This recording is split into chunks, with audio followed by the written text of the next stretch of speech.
출애굽기 33장 1절에서 6절. 자, 우리가 지난 시간에 모세가 2차 중보 기도를 함으로써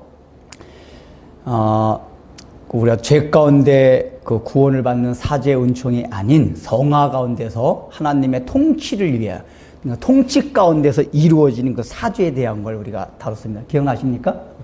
그래서 그런 사죄도 우리가 잘못했지만 뻔뻔하게 하나님 앞에 징계도 좀 멈춰달라고 기도할 필요가 있다고 우리가 이제 배웠습니다. 그렇게 기도하십니까? 일주일 동안 기도, 혹시 일주일 동안 하나님한테 다 잘못한 거 하나도 없는 분? 저도 네. 다 없어요. 그죠? 그리고 원래대로 하면은 하나님이 상황을 딱 봐가지고, 이놈의 자식 요거는 상태가 징계 좀 줘야 될 것 같은 거 있을 수도 있어요. 딱 봐가지고 미리 기도해가지고, 하나님, 죄 지었지만 제일 용서해 줄 뿐만 아니라 징계 내려주지 말아세요. 그렇게 우리가 간절하게 기도하는 게 필요하다라고 이제 했습니다. 그리고 나서 이제, 그럼에도 불구하고, 그 모세 때 이스라엘 백성들의 그 사건에 한해서 하나님이 치셨다고 그랬잖아요. 마지막에 우리 33장 앞에 32장 35절을 보면 여호와께서 백성을 치시니, 그러니까 이 얘기는 뭐였다고 그랬죠? 하나님이 이스라엘 백성을 보시니까 여놈들은 징계를 주지 않으면은 자기 상태를 전혀 깨닫지 못하고 여전히 우리 제사했는데 하고서 또 막살 가능성이 많기 때문에 치셨다고 했습니다. 그러나 또 다른 성경에 보면은 하나님이 징계 주지 않는 경우도 있다고 이제 했어요. 그러니까 이제 이스라엘 백성들의 상태가 뭐냐면 중요한 게, 이렇게 우상숭배를 하고 엄청나게 죄를 지었고, 또 그 징계를 레위 사람들에 의해서 죽임을 당하는, 또 하나님이 2장 35절에 백성을 치셨을 때 무슨 징계는 모르지만은 그런 징계를 받고 막 이 모세가 막 그 우상숭배하는 걸 뭐 열받아가지고 막 돌판을 내릴 정도로 그렇게 막 책망을 하고, 그럼에도 불구하고 이스라엘 백성들이 얼마나 완악하고 목이 고든지 아직까지 회개하는 마음이 없어요. 그래서 오늘 본문에 보니 그거에 근거해서 나온 거예요. 이스라엘 백성들의 상태가 그렇게 악했다. 그래서 이제 오늘 33장 1절을 보면 뭐라고 말하냐면은, 모세에게 이르시되 너는 내가 애굽 땅에서, 여기 이것도 보세요. 지금 33장 1절 보면은 같이 읽어보겠습니다. 시작. 여호와께서 모세에게 이르시되 너는 내가, 봐봐요, 애굽 땅에서 인도하여 낸 백성과. 원래 애굽 땅에서 인도해 낸 건 누굽니까? 근원적으로 하나님이세요. 표면적으로는 모세를 통해서 하나님 인도해 내셨지만은 항상 하나님이 말씀하실 때는 뭐냐면 내가 너희를 구원하여 낸 구원자라고 말씀을 하세요. 근데 지금 여기서 모세에게 말씀하실 때 뭐라고 말하냐면은, 내가, 하나님이 인도하여 낸 게 아니라 너 모세가, 네가 구원해낸, 이렇게 얘기해요. 이 얘기 뭐죠? 하나님의 지금 마음이 이스라엘 백성들이 내 백성 같지가 않다, 그 얘기예요. 얼마나 마음이 완악한지. 원래는 내 백성이에요. 근데 하는 행동과 마음가짐들이 전혀 내 백성 같지가 않아요. 깨달음도 없고 목이 곧아가지고. 하나님 마음이 너무 상심한 거예요, 지금. 상심해서 이렇게 모세가 인도해냈다고 이렇게 얘기하고 있습니다. 이 하나님의 마음을 여기서 우리가 읽을 수가 있습니다. 그러면서 뭐라고 말하냐 하면은, 내가 아브라함과 이삭과 야곱에게 맹세하여 준, 그래서 내 자손에게 주기로 한, 이거 뭐죠? 하나님께서 그 조상들에게 약속해 준 그 말씀에 근거하여 내가 그 땅으로 너희 올라가라, 가나안 땅을 올라가라고 명령을 내리신 거예요. 그러니까 이건 하나님이 모세가 1차 중보 기도를 할 때 이미 용서를 해주셨기 때문에 약속을 해주신 거예요. 내가 너희를 버리지 않겠다. 가나안 땅, 원래 너희에게 약속해 준 그거는 그대로 이뤄주겠다. 그래서 가나안 땅 올라가라는 겁니다. 올라가라는 거예요. 그런데 그 다음 말이 중요해요. 그리고 가나안 땅에 올라가고 그 다음에 2절 뭐가 나오죠? 내가 사자를 너보다 앞서서 보내어 가나안 사람과 아모리 사람과 헷 사람과 브리 사람과 히 사람과 엽 사람 쫓아내요. 그러니까 가나안에 있는 모든 족속들을 다 쫓아낸다, 그 얘기예요. 근데 쫓아내는데 하나님이 직접 쫓아내는 게 아니라 내가 사자를 보내서, 그러니까 이제 천사 같은 거예요. 사자를 보내서 어쨌든 싹 쫓아내고 너희가 거기서 잘 살 수 있도록 해주겠다. 이렇게 해주는 거예요. 이걸 일단 뭐죠, 하나님이? 그 근거가 1절에서 나온 내가 아브람과 이삭과 야곱에게 해준 그 약속 때문에, 또 모세가 그렇게 기도를 했고 내가 너희들 용서해줬기 때문에 그 사죄의 은총에 근거해서 너희 지옥 보내지 않고 천국에 보내주겠다 얘기해요. 천국에 보내주겠다. 가나안 땅에 올려 보내주겠다. 그리고 그 가나안 땅에서도 잘 살 수 있도록 내 사자를 미리 보내주겠다. 아, 이게 얼마나 좋아요. 일단 이 말까지 들었을 때는 야, 모세의 마음이 기뻤을 거예요. 근데 중요한 건 3절 그 다음 말. 너희를 젖과 꿀이 흐른 땅에, 그러니까 가나안 땅을 젖과 꿀이 흐르는 땅이라 표현을 합니다. 지금 그만큼 좋은 곳으로 풍요로운 땅을 보내주겠다 그 얘기예요. 땅에 이르게 하려니와, 그 다음에 같이 읽어보겠습니다. 시작. 나는 너희와 함께 올라가지 아니하리니. 아, 이게 중요해요. 너희들 내가 한 약속 때문에 다 죄도 용서해줬고 그래서 내가 가나안 땅에 그들을 보내주겠다. 더군다나 내 사자를 앞서서 가나안 땅에 있는 모든 강한 족속 다 쳐버리고 평안히 들어가게 하고 거기서 풍요롭게 살게 해주겠다. 그런데 나는 너희와 함께 가지 않겠다. 하나님이 함께 가기 싫어서 사자를 보내겠다는 거예요. 하나님이 직접 하지 않고 사자를 보내겠다는 게 나는 너희와 가기가 싫다 라고 얘기를 해요. 그러면서 이유를 뭐라고 그러죠? 너희는 목이 곧은 백성인즉 내가 길에서 너희를 진멸할까 염려함이니라. 그러니까 이 얘기가 뭐냐면은, 그러니까 이게 가나안 땅에 가지 않겠다는 게 결국은 이스라엘 백성을 너무 사랑해서 그렇다는 얘기예요.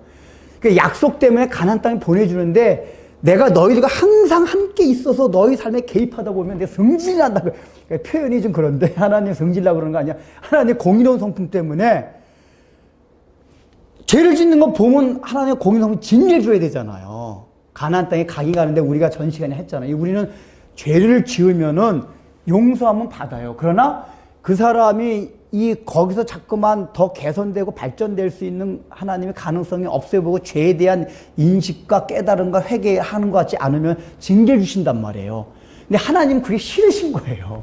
그냥 모른 척하고 이신론자들이 주장하는 것 같이 너 가나안 땅에 딱 보내주고 나 뒷짐지고 그냥 안 보고 살래. 이런 거란 말이야, 쉽게 말하면은.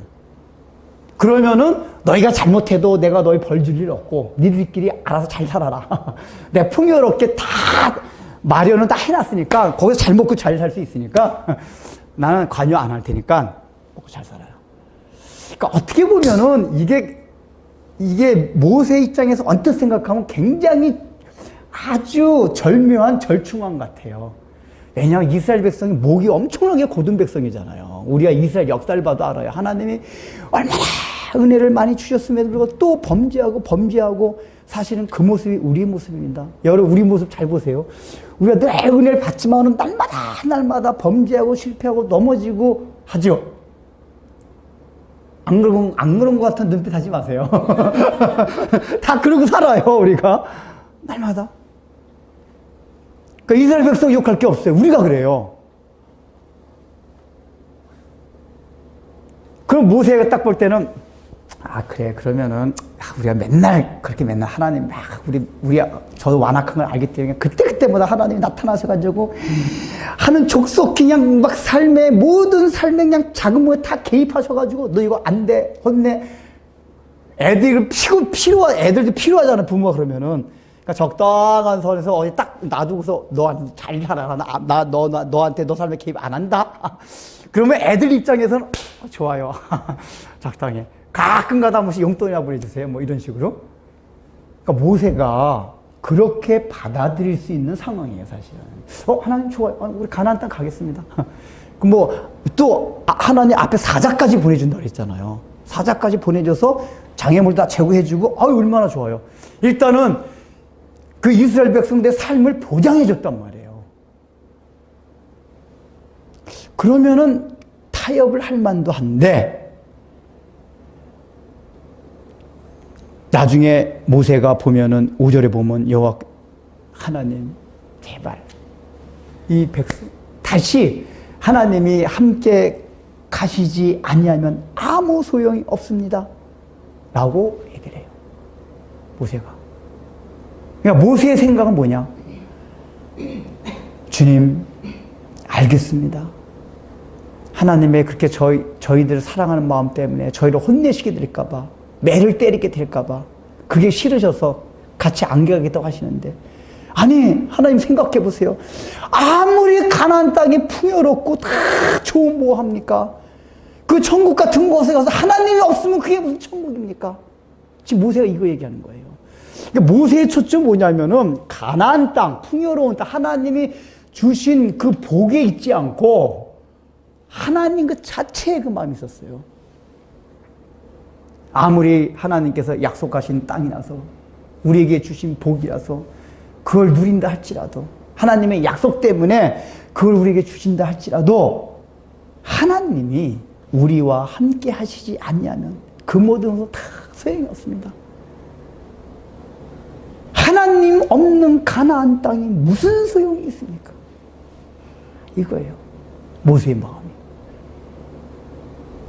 여러분, 우리가 그렇습니까? 돈이 많이 벌고 돈을 많이 버는, 하나님이 약속해, 하나님 그런 복을 주실 수도 있어요. 돈을 많이 벌고 좋은 가정을 이루고 또 직장에서 승승장구해서 계속 승진하고 사업이 번창하고 이런 복도 주실 수가 있어요. 근데 또 하나님이 하신 약속 때문에. 근데 우리의 마음은 이런 게 성경이 굉장히 많이 나와요. 우리는 마음이 늘 어디냐면은 딱 그런 게 오면 거기에만 우리의 마음이 막 쏠려요. 관심이 가요. 어차피 하나님이 주신 축복인데. 그래서 그걸 누리면서 정작 하나님과 동행하는 삶에 대해서는, 하나님 그분 자체에 대해서는 우리의 마음과 관심이 멀어지는 경우가 있어요. 근데 그렇지가 않다는 거예요. 하나님께서 이 말씀을 해주신다는 얘기 뭐냐면은, 가나안 땅을 주는 게 이 곧 하나님이 함께 하시는 게 꼭 아니다, 그 얘기예요. 그러니까 우리는 어떤 사고방식이냐면은 꼭 가나안이 와야지, 하나님이 약속하신 풍요로움이 우리에게 와야지만 하나님이 나와 함께 하신다 라고 생각을 해요. 근데 하나님이 이 말씀을 하셨다는 얘기 뭐냐면은, 풍요로운 땅이 내게 주어지는 것과 하나님이 동행하는 것과는 항상 같지 않다, 그 얘기예요. 그럴 수도 있고 안 그럴 수도 있어요. 그렇다고 가나안에 들어간다고 해서 하나님 안 계신다는, 같이 하지 않는다는 얘기가 아니라, 가나안과 같은 상황이 내게 오냐 안 오냐 그게 중요한 게 아니라 하나님과 동행하는 게 가장 중요하다, 그 얘기예요.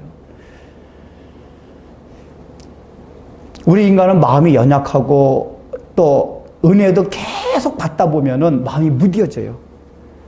무뎌져가지고 똑같은 은혜도 오래 지나면은 그 은혜가 은혜인지를 몰라요.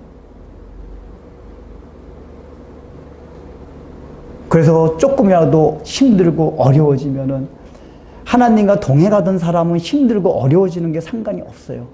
늘 하나님을 찬양하고 하나님께 감사합니다.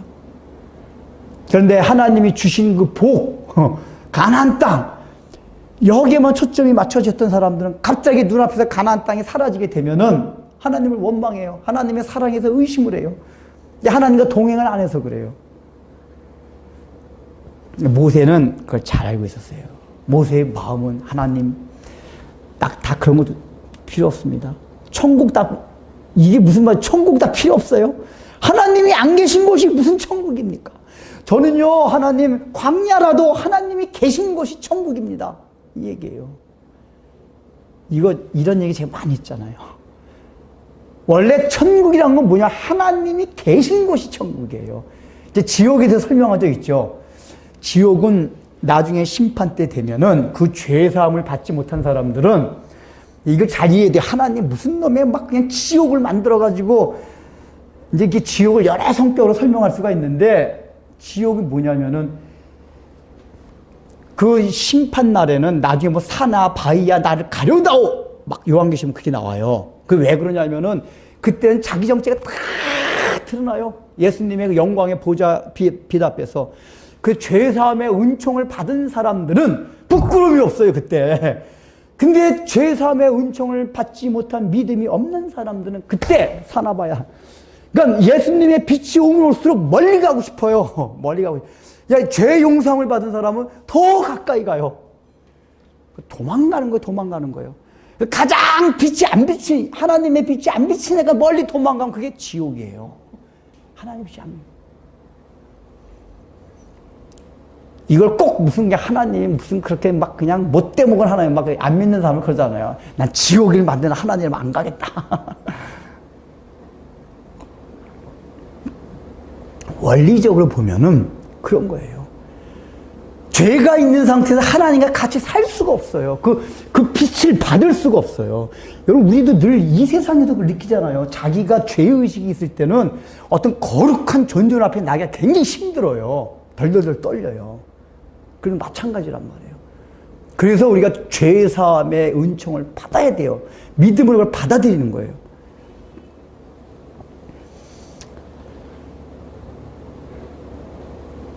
약간 모세는 그걸 알아요. 하나님, 저는 하나님이 계신 곳이 천국입니다. 아무리 광야라도 돈이 없어도 좋습니다. 뭐 결혼 못해도 좋습니다. 직장 떨어져도 좋습니다. 병에 걸려도 좋습니다. 하나님이 나와 동행만 하시면 그것이 천국입니다. 모세의 마음이란 말이에요. 윌리엄 캐리라고 그 인도 선교를 한 사람이 있습니다.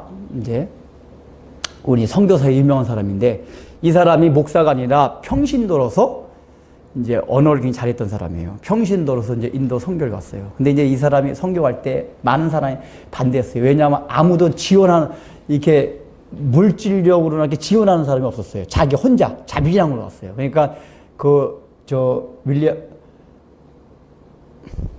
윌리엄 갑자기 윌리엄 캐리 그 캐리한테, 아이 캐리야, 그 담당 목사님이 가지 마. 너 그거 아무도 지원해주지도 않고 그러는데 뭐하러 가. 그래서 너 안 가도 갈 사람 무지하게 많아. 요 목사들도 세고 가니까 가지 마 그랬었거든요. 근데 이분이 그럼에도 불구하고 그 하나님이 주시는 그 막 불타는 소명이 있어가지고 갔어요. 근데 이분은 가서 뭐라는 건 전도하러 다닌 것보다는 그 번역, 인도를 이제 그러니까 벵가로 성경을 이제 번역하기 위해서 이제 갔어요. 그래가지고 아무도 도와주지 않는 그런 상황 가운데서 15년 동안 벵갈어를 내가 계속 연구해가지고 이제 다 이제 원고 써가지고 이제 딱 완성이 됐대요. 그래서 이제 인쇄소에 그 원고를 맡겨가지고 내일 드디어 성경, 벵갈어로 된 성경을 이제 발행하는 날이었대요. 아, 근데 그날 밤에 인쇄소에 불이 났대요. 불이 났으니까 이거는 성경을 못 만들어내는 게 아니라 자기가 여태까지 그 썼던 원고가 싹 날아가 버린 거란 말이에요. 얼마나 허탈하겠어요. 그러니까 인쇄하면 다시 하면 되지만은, 인쇄소만 붙으면 자기가 15년 동안 공들여온 거잖아, 이게 싹 날아가 버렸대요. 그래서 그 주변에 윌리엄 캐리 아는 같은 이제 영국인들이 와가지고, 아이고, 말을 못 했대요. 왜냐하면 워낙 상심이 클까봐 그냥 얼굴도 바라보지 않고 막 이러고 있었는데, 그래서 이제 바로 앞에 가서 말 못 걸고 있는데, 저 좀 이렇게 뒤쪽 가가지고 윌리엄 캐리가 이렇게 훔치려 싹 봤더니, 윌리엄 캐리 얼굴이 굉장히 웃고 있더래요. 웃으면서 찬양을 부르고 있더래요. 그래서 나중에 그 일을 물어보니까, 가가지고 일 물어보니까, 처음에는 연락을 보고 확 갔을 때 깜짝 놀랐대요, 윌리엄 캐리도. 이게 무슨 일이야, 이게. 내일이면 이제 성경이 15년 동안의 결실이 나오는 그때인데. 그때 어떤 마음이 들겠어요? 야, 이게 우리가 그런 게 있잖아요. 이제 선교를 탁 가는데 뭐 사고가 났다. 우리 뭐 이런 경우면 그러면 꼭 막 이제 사탄이 틈타가지고 이제 이런 얘기 많이 해요. 꼭 무슨 가는데 사고가 나고 어쩌고 하면은, 윌리엄 캐리는 그런 식으로 해석을 한 게 아니에요. 하나님이 갑자기 음성이 처음에 깜짝 놀랐지만은 그런 음성이 들리더래요. 캐리야, 너는 지금 인도에 와서 뭐를 의지하니? 딱 그러더래요. 그러니까 자기가 생각해 보니까, 아, 내가 여태까지 하나님의 일을 하기, 인도에 그러니까 선교를 하기 위해서 벵갈어로 된 성경을 번역하는 게 중요하긴 하죠. 그 나라 언어니까. 그러면은, 야, 그러면은 내가 그거를 너는 그걸 의지했지. 나를 의지하지 않고. 그런 하나님의 음성이 들렸대요. 그러니까 이게 인간이 굉장히 착각할 수 있는 문제들이에요. 그러니까 그게 하나님의 일이긴 했지만은 이 윌리엄 캐리 자체는 그걸 자체를 의지했던 거예요. 그래서 하나님 그 마음을 깨우쳐 주셔가지고, 아, 하나님 알겠습니다. 제가 지금까지 제가 한 그거를 의지했군요. 그래서 하나님 다 불태워가지고요. 근데 이걸 의지하지 않습니다. 저는 하나님만 의지하겠습니다. 그 마음이 가벼워졌대요. 아, 이런 믿음 갖기 힘들 거예요, 제가 볼 때. 불탔는데 제가 볼 때 그런 믿음이 있었기 때문에 그런 음성이 들렸던 거예요. 하나님의 음성을 들려줘도 그런 믿음이 없으면 안 들려요, 그런 게. 마귀의 음성만 들려요, 마귀의 음성.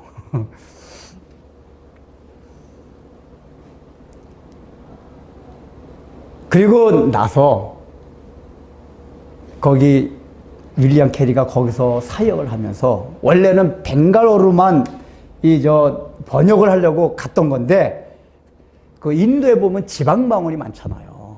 주요 언어가 있고 워낙에 거기 인도에 있는 44개 지방 방언까지도 다 연결해가지고 성경을 만들었대요. 그래서 일반 세상 사람들은 윌리엄 캐리 언어의 천재라 그러는데요. 언어의 천재. 근데 우리가 볼 때는 듣기는 언어의 천재가 아니었대요, 원래. 그렇게 44개 언어를 다 번역할 정도로. 하나님이 지혜 주신 거예요, 그때부터. 그거 다 타고난 다음에. 그러니까 윌리엄 캐리가 했던 게 뭐냐면은 하나님이 주셨던 재능, 그거 좋은 거죠. 보기에 부터 언어 재능 얼마나 감사한 거예요.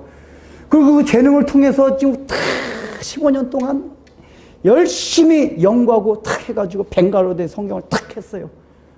근데 그것조차도 윌리엄 캐리는 의지하는 게 아니라 하나님만을 의지해야 된다.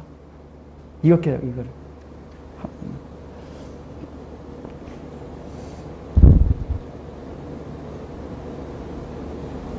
그러니까 우리는 자꾸만 하나님이 주신 재능, 주신 사역, 주신 어떤 거에다 자꾸만 거기다가 우리 의지하려고 그래요. 근데 그게 아니에요. 하나님 그분 자체. 그래야지 우리가 시험에 들지 않아요. 시험에 들지 않아요. 여러분, 하나님의 일을 하다가 시험에 드는 사람이 얼마나 많이 있습니까? 왜 그렇죠? 그것도 열매를 말하고. 우리는 그것이 있든지 없든지 하나님과 동행하면 돼요.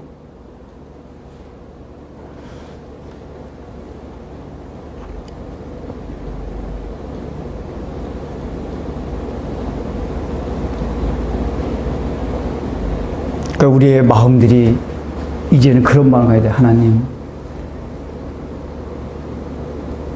이스라엘 백성들과 같이 계속해서 우리의 마음이 완악하고 목이 곧을 때는 하나님께서는 그런 마음, 야, 내가 너희를 다 복은 주겠는데 나 너희와 함께 하실래? 어쩌면 지금도 하나님이 우리에게 그런 마음을 가질 수도 있어요. 그때 우리가 처할 자세가 있다는 얘기예요. 일단은 뭐죠?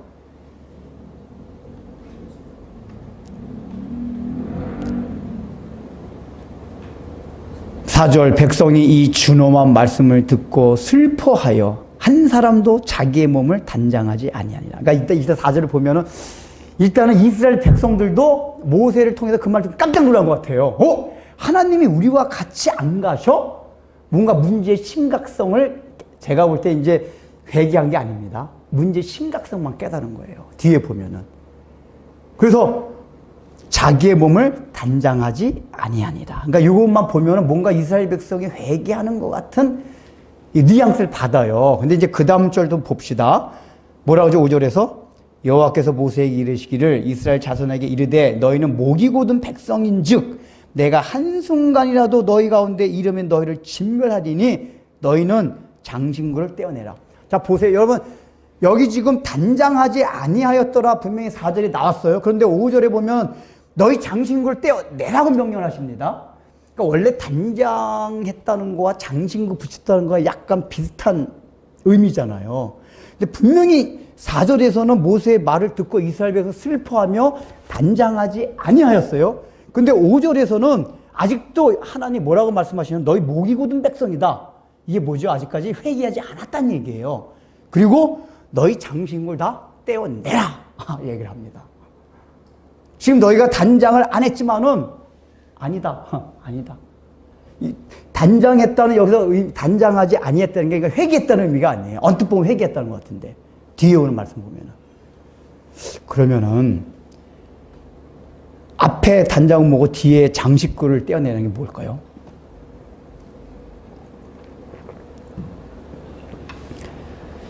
원래 우리가 이제 여인들이 이렇게 장식을 하자, 장식구를 달잖아요. 귀걸이, 코걸이, 머리, 뭐, 하여간, 등등거리.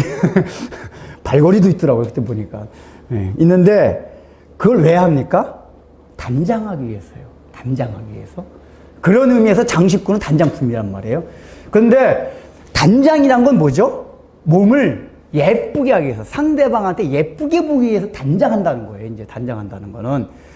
근데 이제 우리가 장식구도 이제 TV 같은 데 보면은 저 아프리카나 막 동남아시아 어디 깊은 오지 같은 데 가면은 여자들이 장식을 하는데 목을 꽉 빼가지고 이거 그런 거 보셨죠? 태국의 고산육가 막 한다든지 코를 이상하게 뚫어가지고 막 그 코랑 입으로 해가지고 이렇게 코입 거리를 막 만든다든지 그러니까 그게 이제 뭐냐면은 그쪽 사회에서는 아름답게 보이는 그게 느껴지는 모양이에요. 그러나 통상적으로 일반적인 관점에서 볼 땐 그 사람들은 장식구를 했는데 전혀 예쁘지가 않아요. 단장한 것 같지가 않잖아요. 우리가 볼 때는. 자기 나름대로 예쁘게 단장을 했는데 상대방이 볼 때 전혀 안 예뻐요. 그러니까 우리가 이제 여자들 가운데도 그런 경우 있잖아요. 화장을 해도 그 천박하게 한다 그러죠. 이게 하면 예쁘게 해야 되는데 어떤 화장은 우리가 보통 천박하게 이렇게 보통 막 오히려 화장을 한 게 더 막 천박하게 느껴지는 그런 화장이 있다 그러잖아요.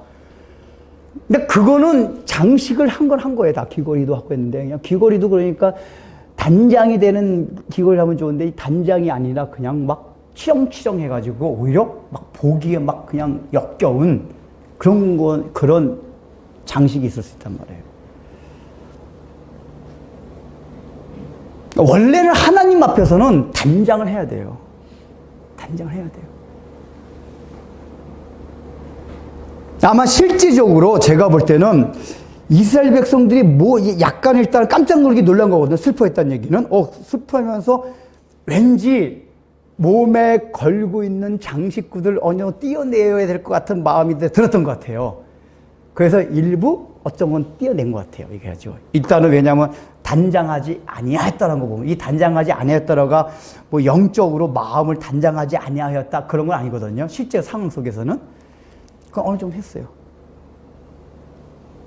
근데 하나님이 보실 때는 그 모습이 전혀 하나님이 원하시는 그 모습이 아닌 거로 장신구를 떼어놨다 그 얘기예요. 지금 이게.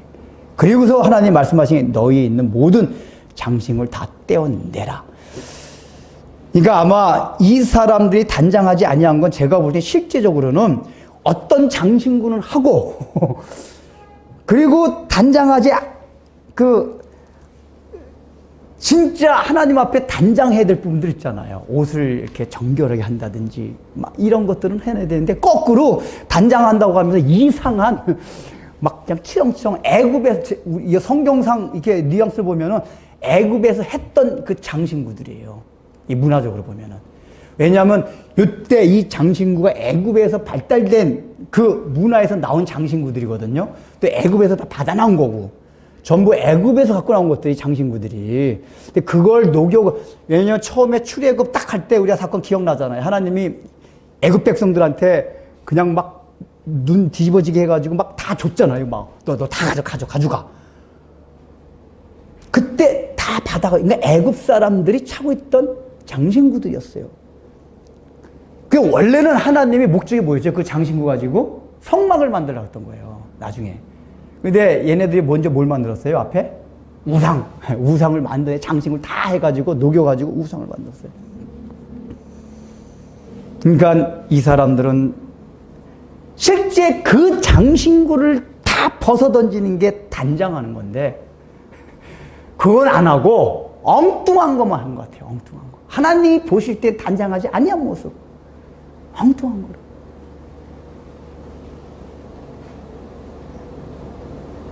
그러니까 이 얘기 뭐냐면은 우리가 어림짐작 어느 정도 이거 하나님이 화나셨구나. 기뻐하시지 않는구나. 감을 잡아요. 그리고 우리 마음이 근데 중요한 건 뭐냐? 우리 하나님께서 원하시는 건 너희 장신구를 다 벗어던지고 내 앞에서 곱게 단장하라. 이걸 원하시는데 우리는 그 하나님이 원하시는 단장은 안 하고 적당히 흉내내는 단장. 요것만. 그리고 장신구 너무 좋거든요. 그러니까 이스라엘 사람들이 생전 노예 때는 거 해보던 게 아니었잖아요. 장신구라는 건 노예들은 못했어요. 그 당시에. 그러니까 노예로 나오면서 애국 사람들이 줬으니까 얼마나 보물같이 여겼어요. 특히 여자들은 생전 안 쳐다본 거. 그러니까 그거 달고 막 빨고 뭐 별거 다 했을 거예요.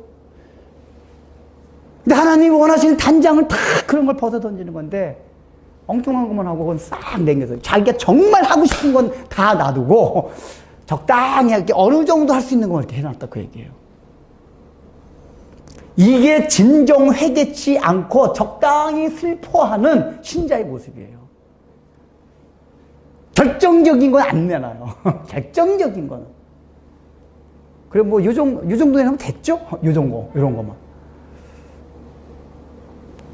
그래서 5절에 하나님께서 다시 말씀하시죠. 모세에게 이르시니 이스라엘의 자손에게 이르되 너희는 목이 곧은 백성이라. 이 목이 곧다는 게 뭐냐면은 동물들 멍에 씌울 때에서 나온 말이에요. 멍에 씌울 때 이게 고개를 숙여야지 이게 멍에를 딱 씌우는데 그 멍에 안 쓰려고 고개 빳빳이 들고 있는 이 나귀들이 있대요. 그게 목이 곧은 거거든요. 그러니까 이게 목이 곧다는 건 다른 말 고집이 세다는 얘기예요. 아주 고집이 세다. 고집이 세다는 얘기 뭐죠? 자기가 갖고 있는 걸 안 바꿔요. 안 바꿔요. 자기가 갖고 있는 걸 바꾸지 않아요. 자기의 생각, 사고방식, 가치관, 행동 양식 이거 안 바꿔요. 이게 지금 하나님의 말씀이 뭐냐면 너희가 이 장신구를 안 떼어내는 거 하나님 앞에 곱게 단장하지 아니하는 게 곧 목이 곧은 모습이다 그 얘기예요. 목이 곧은 거예요. 그러면서 장신구를 떼어내라 라고 얘기를 합니다. 장신구 떼어내라. 이 장신구는 애굽의 모든 문화가 응축되어 있는 거예요. 그러니까 이스라엘 백성들이 그 당시 실제로 이걸 했어요. 그러나 이걸 할 때 마음 뭐냐면 애굽에 대한 그 애굽의 문화를 사랑하는 게 있는 거예요. 문화를. 왜냐하면 이제 각 나라마다 장신과 다 다를 텐데 애굽 사람은 나름대로 장신과 있었단 말이에요. 근데 이스라엘 백성들이 그 장신구를 한번 좋아했던 얘기 뭐냐면은 모든 시대마다 그 사람들의 화장이나 뭐든지 그 다음 문화, 거기에 생각, 사회 경향들이 담겨져 있단 말이에요. 그러니까 이 장신구를 하고 있다는 얘기는 애굽의 문화에 대한 사랑이 이스라엘 백성들 아직 있었다는 얘기예요. 이게 벗기 싫은 거예요. 애굽에서 나오긴 나왔지만은 광야는 싫어요. 애굽이 좋아요. 이거예요. 그래서 뻑 하면 애굽으로 돌아가자 그러잖아요. 이스라엘 백성이 나중에 보면은 뻑 하면 애굽으로 다시 가자.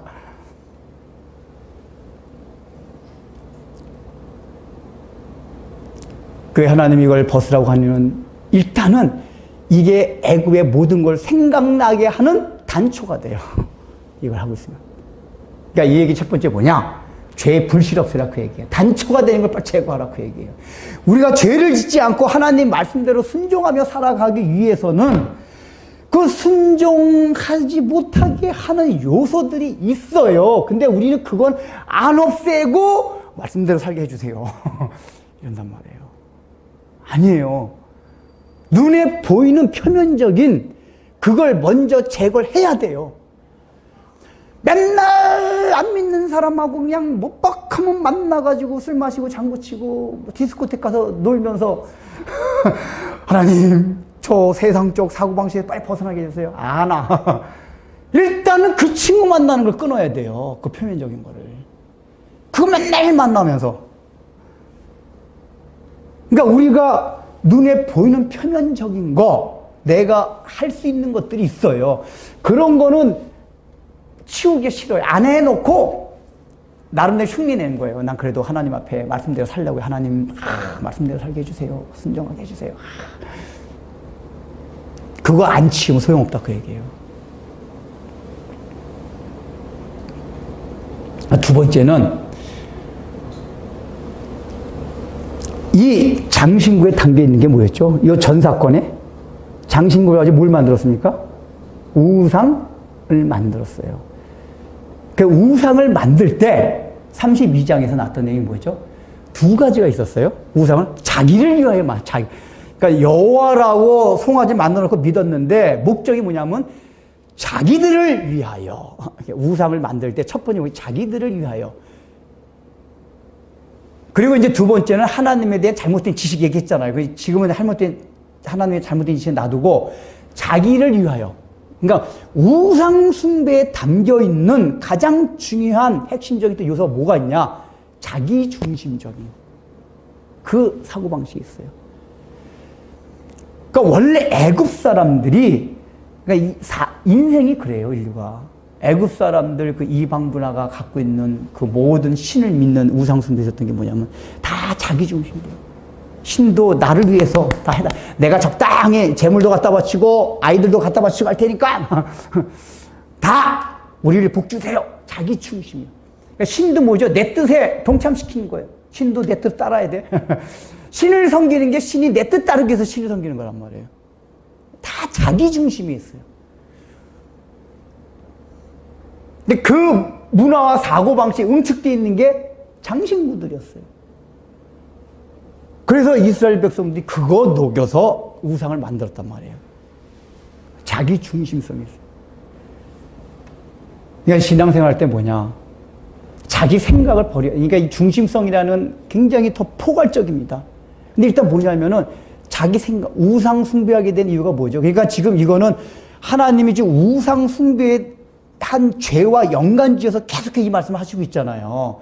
이제 혼내고 있는 게 우상 숭배로 인해서 계속 지금 혼내고 있거든요. 자, 하나님도 누가 그러더라. 하나님 뒤끝 뭐 우스갯소리 그러는데 하나님 뒤끝이라고 표현하는데 하나님 이거 우상 숭배하고 계속 지금 이렇게 말씀하시는 거예요, 지금.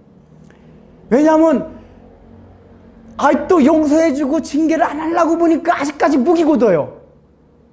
얘네들 내가 원하는 목적까지 가야 되는데 안 되겠어요. 그럼 징계를 줘야 돼요.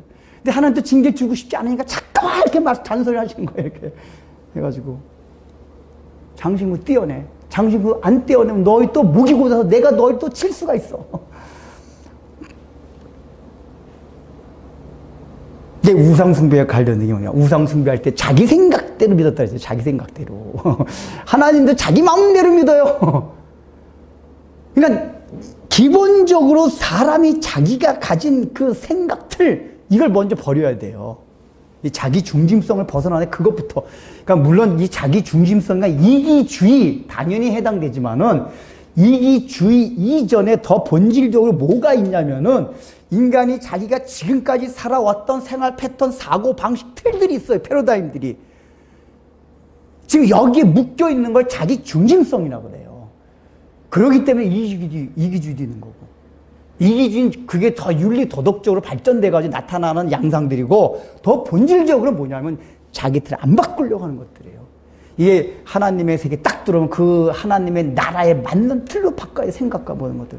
근데 계속해서 이게 아닌데 자기. 그래서 우리가 우상숭배 때 그게 있잖아요. 하나님을 자기 방식대로 믿는 게 우상숭배라고. 그러니까 하나님에 대한 지식을 알려줘도 어떤 게 몰라서도 있지만은 몰라서라기보다 안 받아들여요. 오늘날 설교 얼마나 많이 듣습니까? 요 좋은 설교도 많고. 설교 많이 듣는다고 해서 사람들이 틀을 바꾸는 게 아니에요. 계속해서 마음에 부딪혀요. 여태까지 내가 살아왔던 그게 아닌데. 여태까지 생각했던 그게 아닌데. 아무리 정확하게 하나님 말씀을 얘기를 해줘도 자기 그게 있으면, 중심에 있으면 그게 참 힘들어요. 이거를 빨리 벗어나라 그 얘기예요. 장신구를 떼어내는 얘기예요.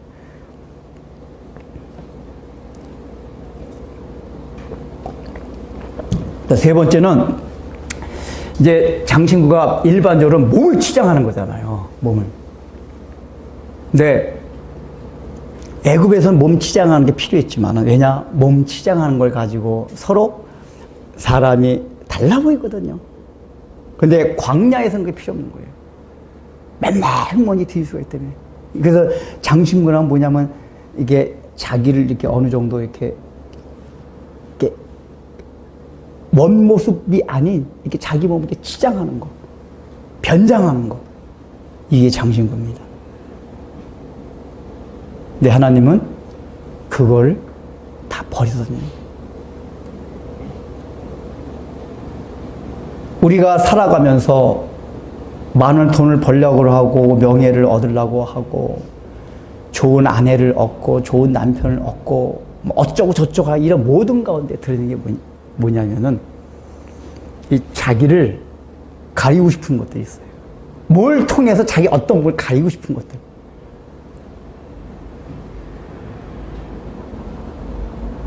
근데 하나님 앞에서는 그런 걸 다 가리고, 그 자꾸만 그게 노출이 돼야지, 내가 자꾸만 가리려고 하면, 노출을 안 시키려고 그러면 하나님 앞에서 올바른 자기 정체성을 고백하기가 힘들어요.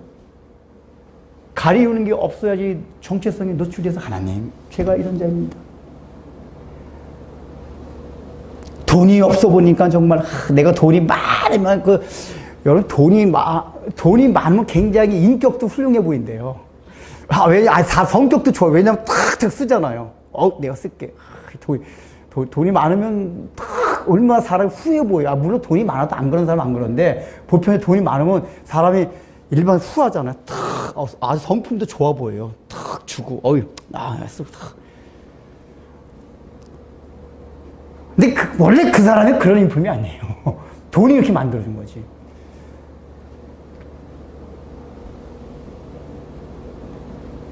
명예, 예쁜 여자.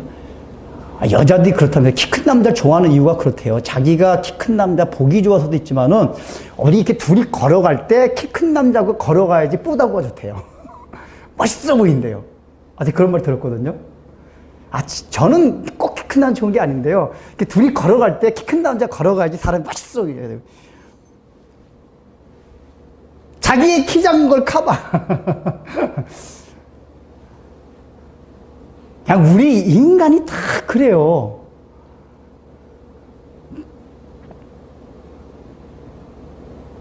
하나님은 지금 그거를 너 어울리지 않는 치장하지 마라. 그러니까 하나님 앞에서 단장은 어울리지 않는 장신구를 달면은 단장이 안 돼요. 우리에게 어울리는 단장이 있어요. 하나님 지금. 자, 애국에서 나온 귀걸이 말고 옷을 깨끗하게 빨고 단추를 탁 이렇게 옷을 빨아서, 옛날에 단추가 있나 없나 모르지만 단추 탁 닫고 머리는 이렇게 탁 짧게 치고 단장. 하나님이 원하시는 단장.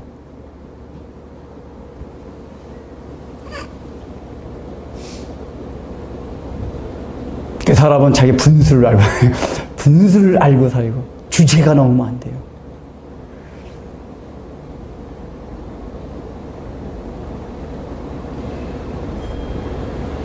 마지막에 이제 그래서 이걸 통칭해서 다 뭐냐? 애굽에서 있었던 옛 모든 습관들, 생각들 다 이 광야에서는 버려라.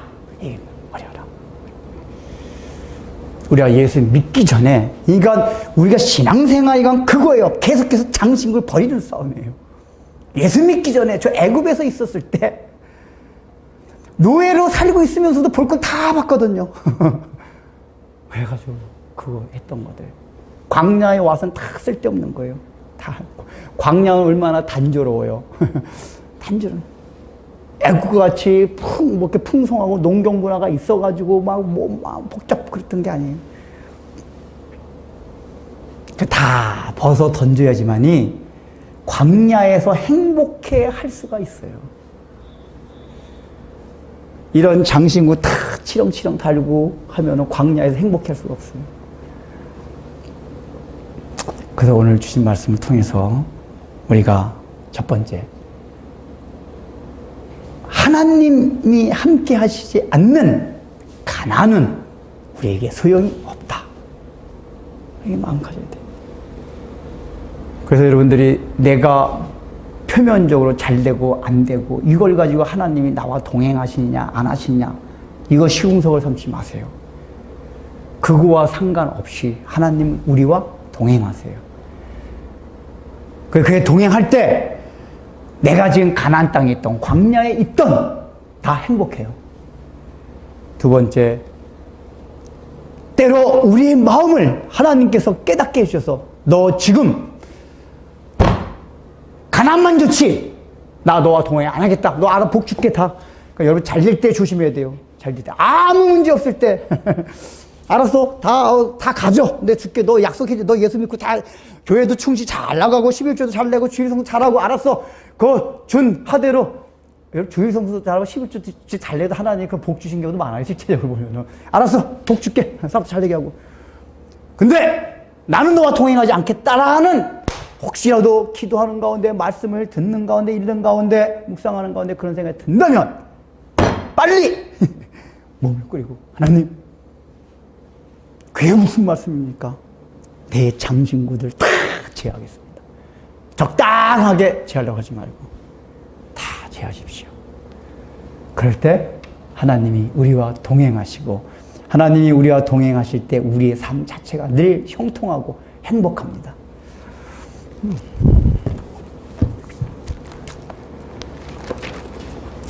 우리 예수 따라가며 찬양 한번 합시다.